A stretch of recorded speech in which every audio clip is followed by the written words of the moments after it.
We're here with Lora Wallace, and it's my favorite time of the year. Halloween Horror Nights is here.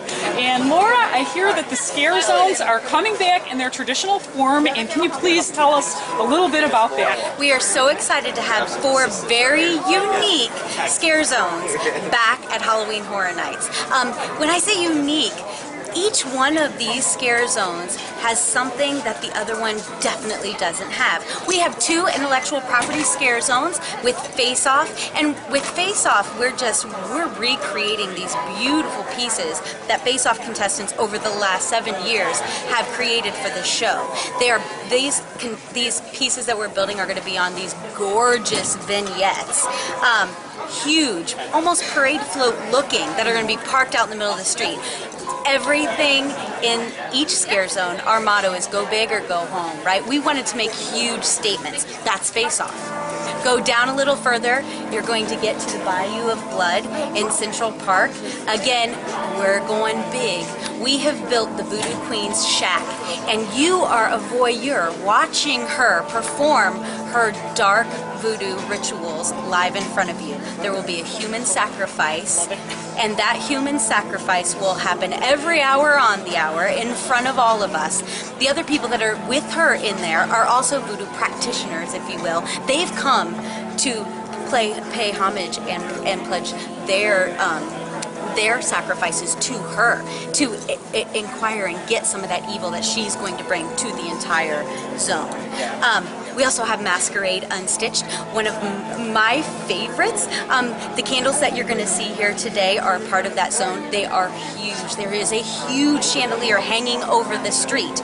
There are stilt walkers out there. It is a beautifully grotesque, surreal-like dance that's happening. We call it Unstitched because these people have stitched their skin back onto their face, and if you come into their labyrinth, they will expose that and break that stitching, causing it to be unstitched. They will also cut off your heads and place them into the candles. That's why you see all the heads inside the candles.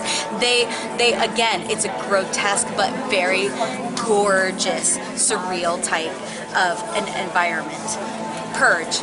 We had to do Purge. Yes. One, it is one of the scariest kind of concepts for a movie for me.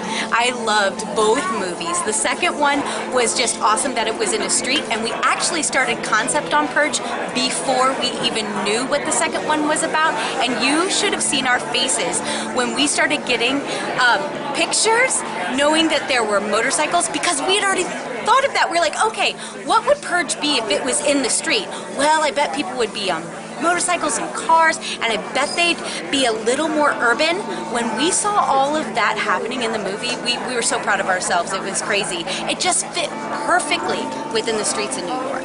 So to me, again, we are so excited about 4 very unique, very different scare zones coming back to Halloween. I love human sacrifice. It's going to be hard to beat that, but I do have to say, love Rocky Horror too. I hear that's coming back. I'm old enough to kind of remember that the first time around. So can you tell us, is it back in its classic form? Any changes this year? Well, we have done some updates to the video that is shown during the show. We have also updated a lot of the costumes in the show, but it is really back. It is traditional.